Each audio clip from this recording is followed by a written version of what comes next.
그날의 새벽은 서늘한 침묵으로 가득했습니다. 잿빛 하늘 아래 한때 독일 제3제국의 심장이었던 베를린은 폐허가 되어 숨죽이고 있었습니다.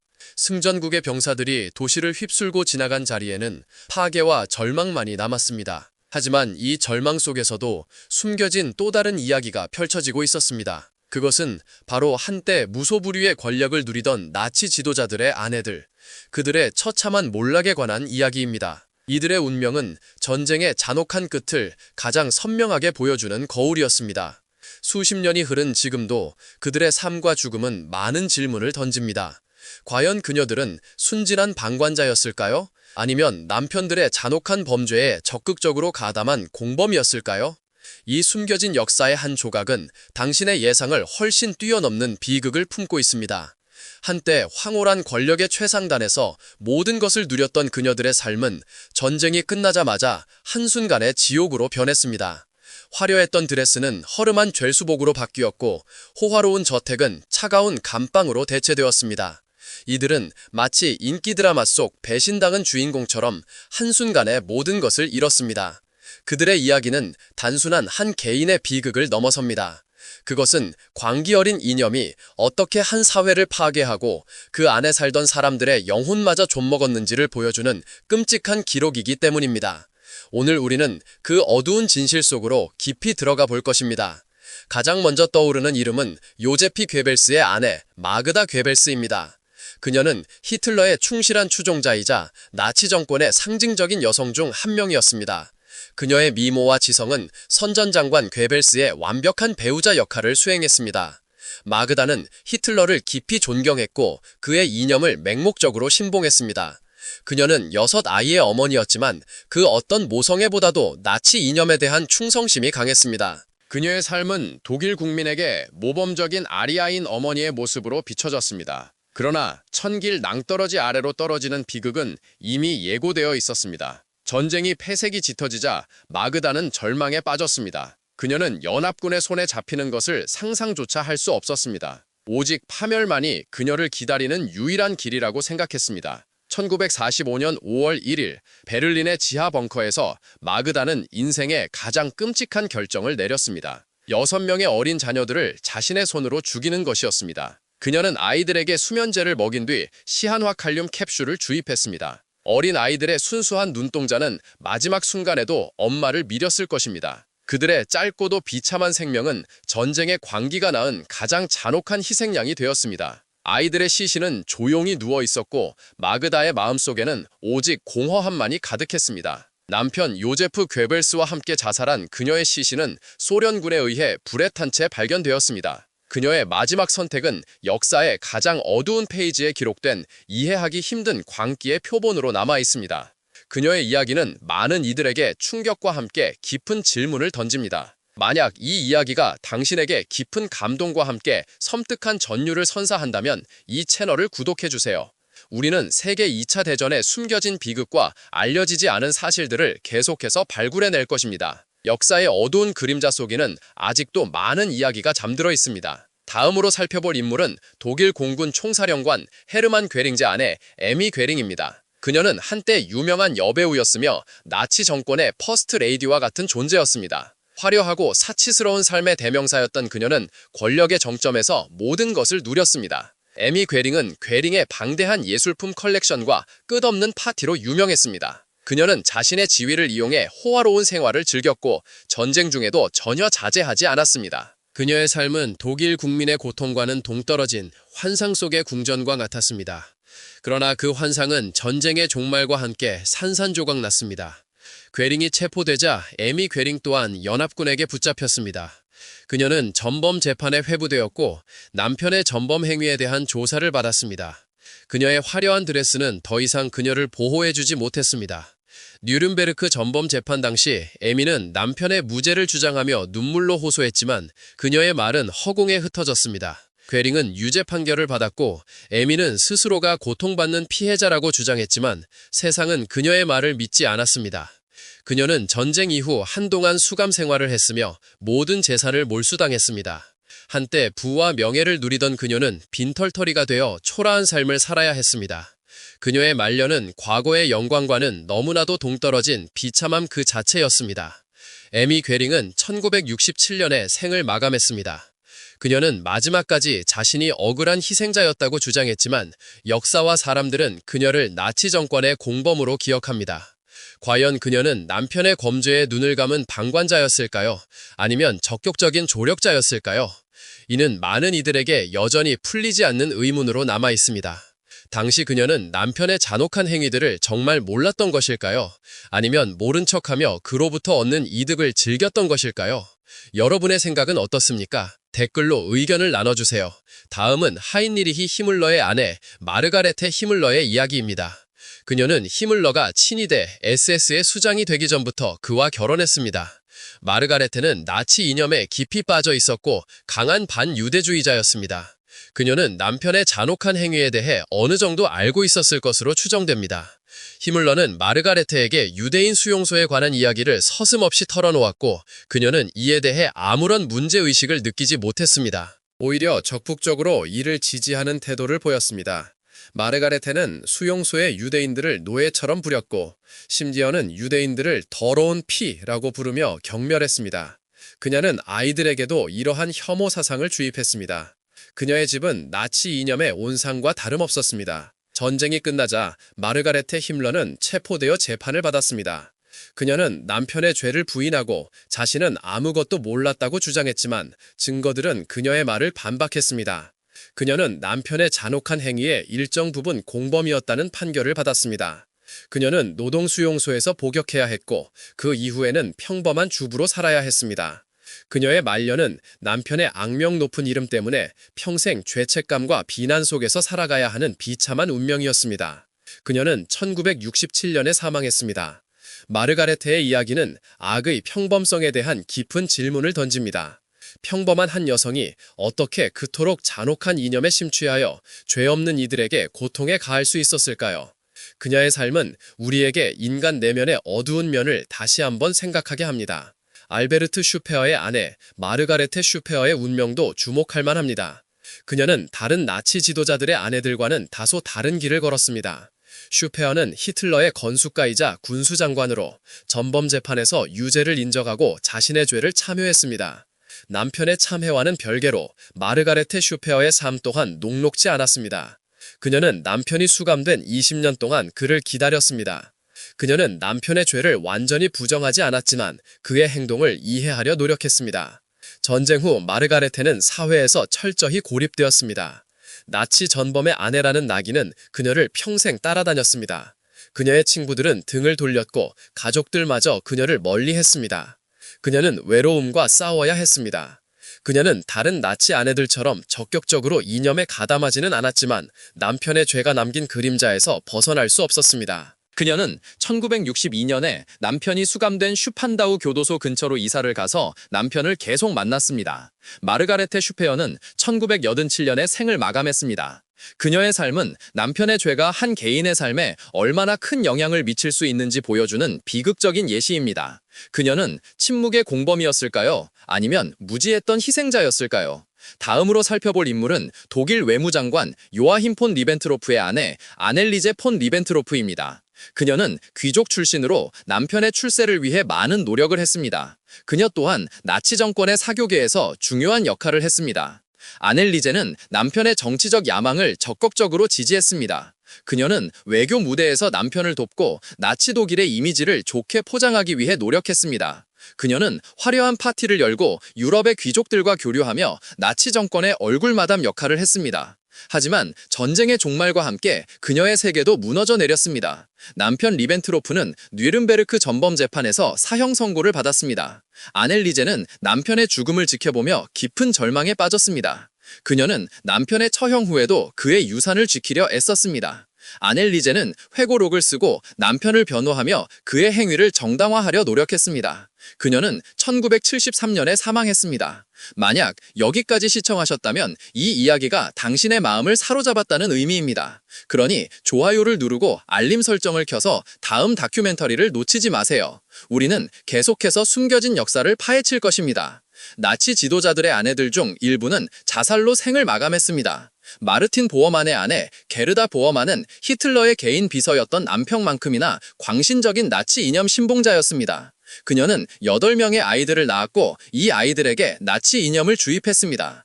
게르다는 남편이 여러 명의 여성과 바람을 피우는 것을 알고 있었지만 나치 이념에 대한 충성심 때문에 이를 묵인했습니다. 오히려 그녀는 남편의 정부들이 아이를 낳으면 그 아이들까지 자신의 양육으로 받아들이려 했습니다. 이 시대의 도덕성은 완전히 무너져 있었습니다. 전쟁이 끝나갈 무렵 게르다 보어만은 암에 걸려 오스트리아에서 사망했습니다. 그녀는 연합군에게 체포되기 전에 병으로 세상을 떠났기 때문에 법의 심판을 직접 받지는 않았습니다. 그러나 그녀의 삶은 나치 이념의 파괴적인 영향력을 보여주는 또 다른 증거입니다. 그녀의 자녀들은 전쟁 후 고풍스러운 삶을 살았습니다. 그들은 아버지와 어머니의 죄 때문에 평생을 그림자 속에서 살아야 했습니다. 한 자녀는 나중에 카톨릭 신부가 되어 속죄의 삶을 살았다고 합니다. 일제 코크는 아마도 가장 악명 높은 나치 아내 중 한 명일 것입니다. 그녀는 부헨발트 강제수용소의 사령관 칼 오토 코크의 아내였습니다. 그녀는 부헨발트의 마녀 또는 일제개라는 악명 높은 별명으로 불렸습니다.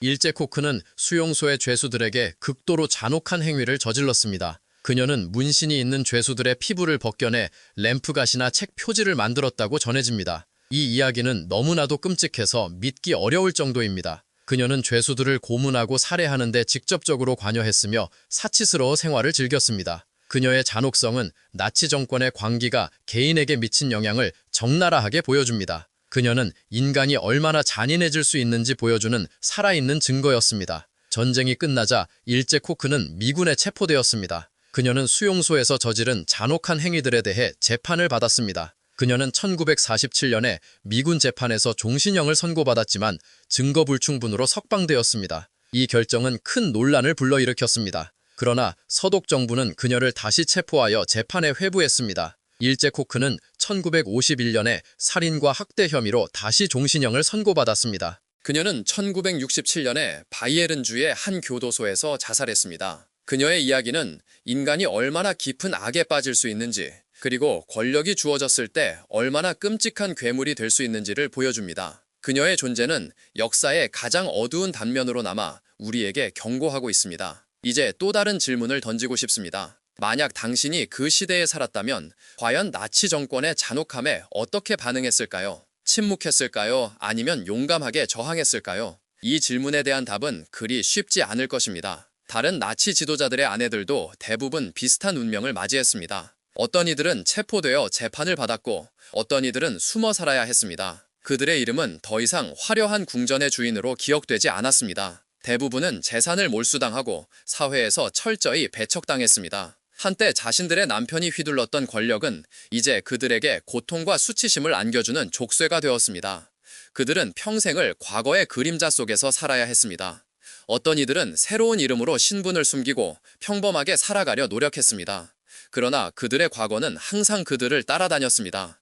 작은 마을의 카페에서 커피를 마시거나 시장에서 장을 보는 평범한 일상 속에서도 그들의 마음속에는 늘 불안과 공포가 자리했을 것입니다. 그들의 이야기는 전쟁의 비극이 승자와 패자 모두에게 얼마나 큰 상처를 남기는지 보여줍니다. 이 여성들은 직접 총을 들고 싸운 전사들은 아니었지만 남편들의 범죄에 어떤 식으로든 연루되어 있었습니다. 우리는 이들의 삶을 통해 권력에 기생하는 삶의 위험성과 이념의 맹목적인 추종이 가져오는 파멸을 목격합니다. 그들은 한때 상상할 수 없을 정도의 부와 명예를 누렸지만 결국 모든 것을 잃고 비참하게 생을 마감했습니다. 이들의 몰락은 단순한 역사적 사실을 넘어섭니다. 그것은 우리에게 인간의 본성, 악의 유혹, 그리고 침묵의 대가에 대해 깊이 성찰하게 만듭니다. 오늘날에도 이러한 교훈은 여전히 유효합니다. 권력에 대한 탐욕과 맹목적인 추종은 시대를 불문하고 언제든 비극을 초래할 수 있습니다. 우리는 과거의 실수를 기억하고 인간 내면의 어두운 면을 경계해야 합니다. 그래야만 이 비극적인 역사가 반복되지 않을 것입니다. 나치 지도자들의 아내들이 겪었던 잔혹한 말로는 단순히 그들에게 내려진 벌을 넘어섭니다. 그것은 전쟁이 남긴 거대한 상흔이자 광기 어린 이념이 한 사람의 삶을 어떻게 송두리째 파괴할 수 있는지를 보여주는 섬뜩한 경고입니다. 서울의 번화한 거리에서 K-팝 음악이 울려 퍼지고 젊은이들이 행복하게 웃고 있는 지금 이 순간에도 역사의 어두운 페이지는 우리에게 잊혀지지 말아야 할 진실을 속삭이고 있습니다. 그들의 이야기는 영원히 기억되어야 할 교훈입니다. 그것은 한 국가의 광기가 어떻게 평범한 사람들을 괴물로 만들고 그들의 삶을 송두리째 삼켜버리는지를 보여주는 살아있는 증거입니다. 이 역사를 기억하는 것은 미래를 위한 우리의 중요한 책임입니다. 이 이야기는 결코 잊혀져서는 안 될 잔혹한 진실이며 인간이 얼마나 깊은 어둠에 빠질 수 있는지에 대한 경고입니다. 그들의 비참한 결말은 오직 파괴만을 낳는 증오와 광기의 끝을 명확하게 보여줍니다. 우리는 역사의 거울 앞에서 스스로에게 질문해야 합니다. 과연 우리는 그들과 다른 선택을 할 수 있을까요? 이 질문은 시대와 장소를 초월하여 모든 인간에게 던져지는 영원한 숙제입니다. 그날의 새벽은 서늘한 침묵으로 가득했습니다. 잿빛 하늘 아래 한때 독일 제3제국의 심장이었던 베를린은 폐허가 되어 숨죽이고 있었습니다. 승전국의 병사들이 도시를 휩쓸고 지나간 자리에는 파괴와 절망만이 남았습니다. 하지만 이 절망 속에서도 숨겨진 또 다른 이야기가 펼쳐지고 있었습니다. 그것은 바로 한때 무소불위의 권력을 누리던 나치 지도자들의 아내들, 그들의 처참한 몰락에 관한 이야기입니다. 이들의 운명은 전쟁의 잔혹한 뜻을 가장 선명하게 보여주는 거울이었습니다. 수십 년이 흐른 지금도 그들의 삶과 죽음은 많은 질문을 던집니다. 과연 그녀들은 순진한 방관자였을까요? 아니면 남편들의 잔혹한 범죄에 적극적으로 가담한 공범이었을까요? 이 숨겨진 역사의 한 조각은 당신의 예상을 훨씬 뛰어넘는 비극을 품고 있습니다. 한때 황홀한 권력의 최상단에서 모든 것을 누렸던 그녀들의 삶은 전쟁이 끝나자마자 한순간에 지옥으로 변했습니다. 화려했던 드레스는 허름한 죄수복으로 바뀌었고 호화로운 저택은 차가운 감방으로 대체되었습니다. 이들은 마치 인기 드라마 속 배신당한 주인공처럼 한순간에 모든 것을 잃었습니다. 그들의 이야기는 단순한 한 개인의 비극을 넘어섭니다. 그것은 광기 어린 이념이 어떻게 한 사회를 파괴하고 그 안에 살던 사람들의 영혼마저 좀먹었는지를 보여주는 끔찍한 기록이기 때문입니다. 오늘 우리는 그 어두운 진실 속으로 깊이 들어가 볼 것입니다. 가장 먼저 떠오르는 이름은 요제프 괴벨스의 아내 마그다 괴벨스입니다. 그녀는 히틀러의 충실한 추종자이자 나치 정권의 상징적인 여성 중 한 명이었습니다. 그녀의 미모와 지성은 선전장관 괴벨스의 완벽한 배우자 역할을 수행했습니다. 마그다는 히틀러를 깊이 존경했고 그의 이념을 맹목적으로 신봉했습니다. 그녀는 6아이의 어머니였지만 그 어떤 모성애보다도 나치 이념에 대한 충성심이 강했습니다. 그녀의 삶은 독일 국민에게 모범적인 아리아인 어머니의 모습으로 비춰졌습니다. 그러나 천길 낭떠러지 아래로 떨어지는 비극은 이미 예고되어 있었습니다. 전쟁이 폐색이 짙어지자 마그다는 절망에 빠졌습니다. 그녀는 연합군의 손에 잡히는 것을 상상조차 할 수 없었습니다. 오직 파멸만이 그녀를 기다리는 유일한 길이라고 생각했습니다. 1945년 5월 1일 베를린의 지하 벙커에서 마그다는 인생의 가장 끔찍한 결정을 내렸습니다.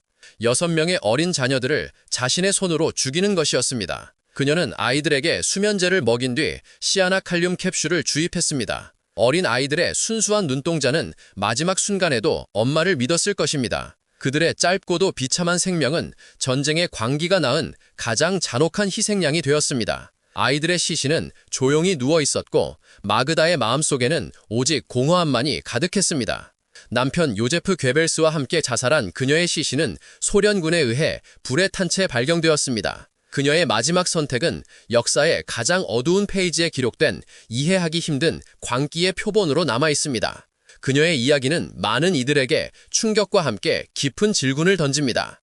만약 이 이야기가 당신에게 깊은 감동과 함께 섬뜩한 전율을 선사한다면 이 채널을 구독해주세요.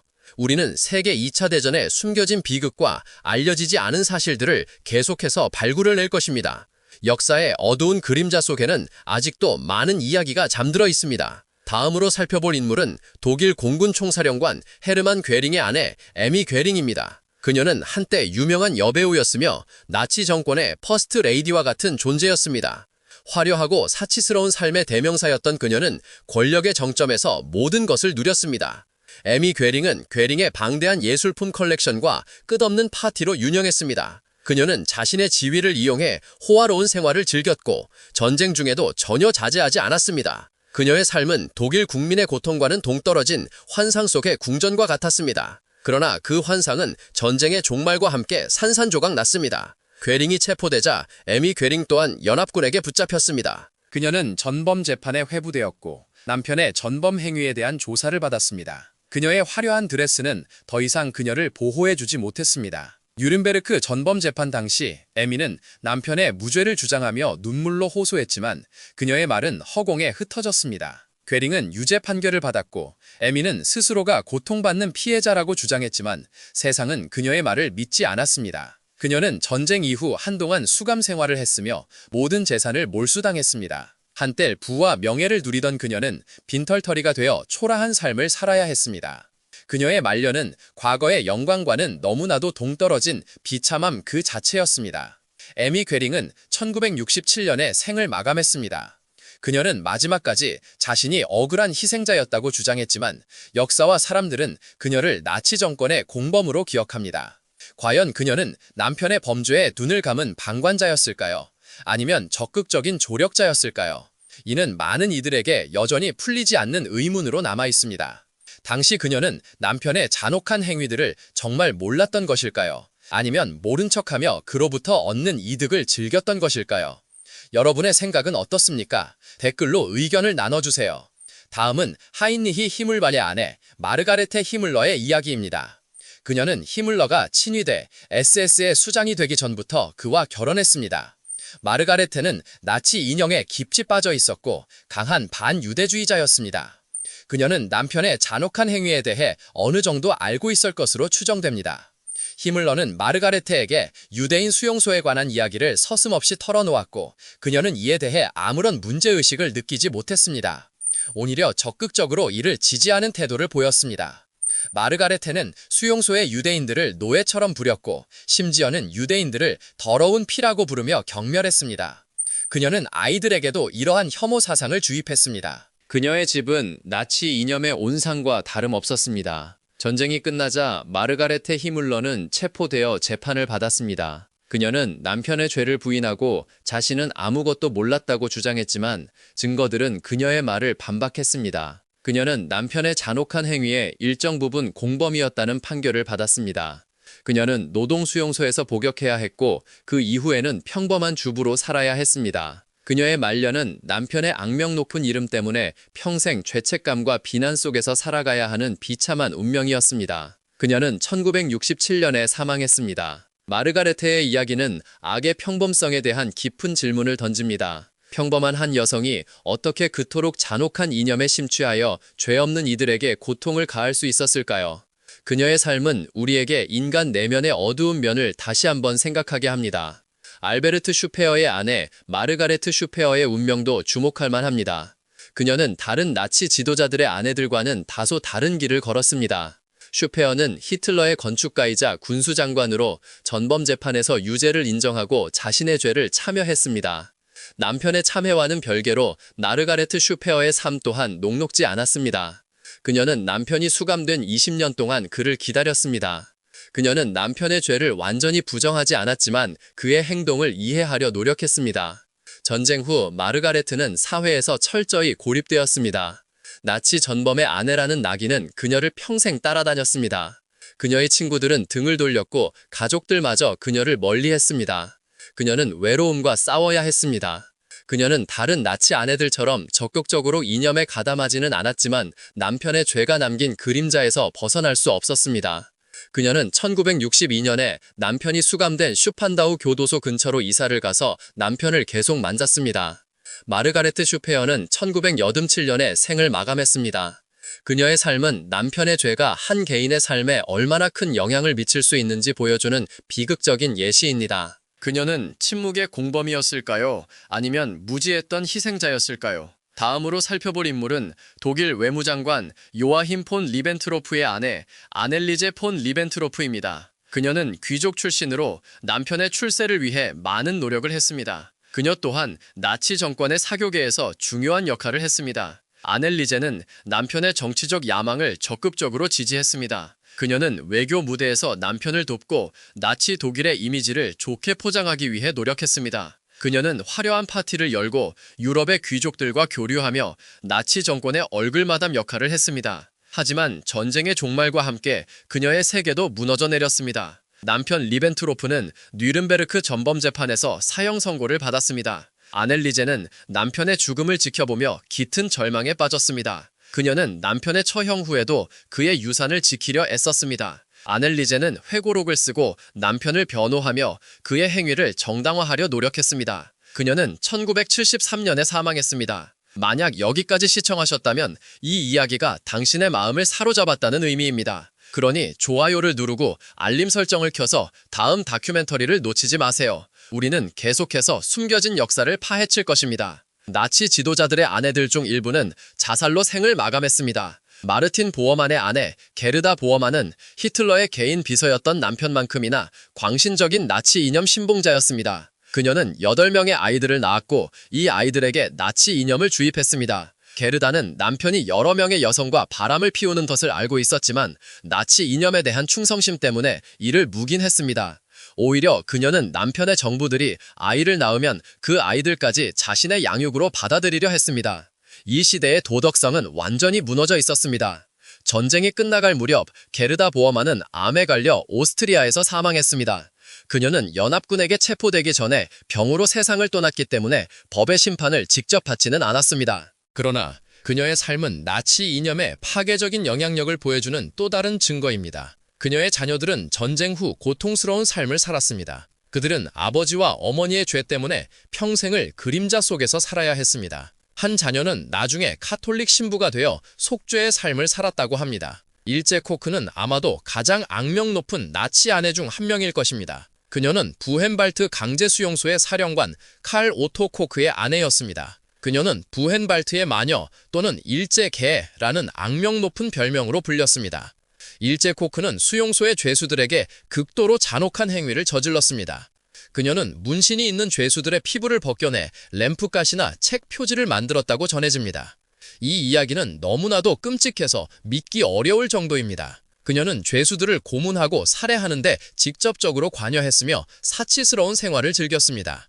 그녀의 잔혹성은 나치 정권의 광기가 개인에게 미친 영향을 적나라하게 보여줍니다. 그녀는 인간이 얼마나 잔인해질 수 있는지 보여주는 살아있는 증거였습니다. 전쟁이 끝나자 일제 코크는 미군에 체포되었습니다. 그녀는 수용소에서 저지른 잔혹한 행위들에 대해 재판을 받았습니다. 그녀는 1947년에 미군 재판에서 종신형을 선고받았지만 증거 불충분으로 석방되었습니다. 이 결정은 큰 논란을 불러일으켰습니다. 그러나 서독 정부는 그녀를 다시 체포하여 재판에 회부했습니다. 일제 코크는 1951년에 살인과 학대 혐의로 다시 종신형을 선고받았습니다. 그녀는 1967년에 바이에른주의 한 교도소에서 자살했습니다. 그녀의 이야기는 인간이 얼마나 깊은 악에 빠질 수 있는지, 그리고 권력이 주어졌을 때 얼마나 끔찍한 괴물이 될 수 있는지를 보여줍니다. 그녀의 존재는 역사의 가장 어두운 단면으로 남아 우리에게 경고하고 있습니다. 이제 또 다른 질문을 던지고 싶습니다. 만약 당신이 그 시대에 살았다면 과연 나치 정권의 잔혹함에 어떻게 반응했을까요? 침묵했을까요? 아니면 용감하게 저항했을까요?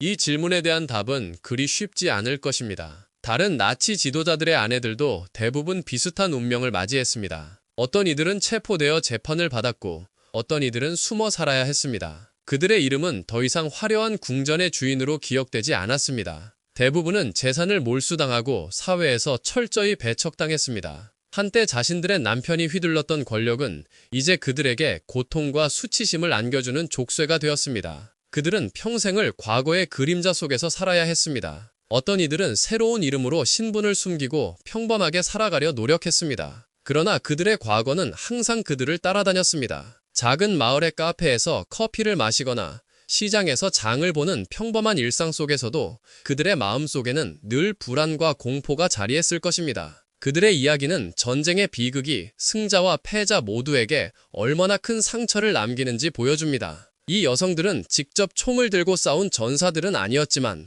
남편들의 범죄에 어떤 식으로든 연루되어 있었습니다. 우리는 이들의 삶을 통해 권력에 기생하는 삶의 위험성과 이념의 맹목적인 추종이 가져오는 파멸을 목격합니다. 그들은 한때 상상할 수 없을 정도의 부와 명예를 누렸지만 결국 모든 것을 잃고 비참하게 생을 마감했습니다. 이들의 몰락은 단순한 역사적 사실을 넘어섭니다. 그것은 우리에게 인간의 본성, 악의 유혹, 그리고 침묵의 대가에 대해 깊이 성찰하게 만듭니다. 오늘날에도 이러한 교훈은 여전히 유효합니다. 권력에 대한 탐욕과 맹목적인 추종은 시대를 불문하고 언제든 비극을 초래할 수 있습니다. 우리는 과거의 실수를 기억하고 인간 내면의 어두운 면을 경계해야 합니다. 그래야만 이 비극적인 역사가 반복되지 않을 것입니다. 나치 지도자들의 아내들이 겪었던 잔혹한 말로는 단순히 그들에게 내려진 벌을 넘어섭니다. 그것은 전쟁이 남긴 거대한 상흔이자 광기 어린 이념이 한 사람의 삶을 어떻게 송두리째 파괴할 수 있는지를 보여주는 섬뜩한 경고입니다. 서울의 번화한 거리에서 K-팝 음악이 울려 퍼지고 젊은이들이 행복하게 웃고 있는 지금 이 순간에도 역사의 어두운 페이지는 우리에게 잊혀지지 말아야 할 진실을 속삭이고 있습니다. 그들의 이야기는 영원히 기억되어야 할 교훈입니다. 그것은 한 국가의 광기가 어떻게 평범한 사람들을 괴물로 만들고 그들의 삶을 송두리째 삼켜버리는지를 보여주는 살아있는 증거입니다. 이 역사를 기억하는 것은 미래를 위한 우리의 중요한 책임입니다. 이 이야기는 결코 잊혀져서는 안 될 잔혹한 진실이며 인간이 얼마나 깊은 어둠에 빠질 수 있는지에 대한 경고입니다. 그들의 비참한 결말은 오직 파괴만을 낳는 증오와 광기의 끝을 명확하게 보여줍니다. 우리는 역사의 거울 앞에서 스스로에게 질문해야 합니다. 과연 우리는 그들과 다른 선택을 할 수 있을까요? 이 질문은 시대와 장소를 초월하여 모든 인간에게 던져지는 영원한 숙제입니다.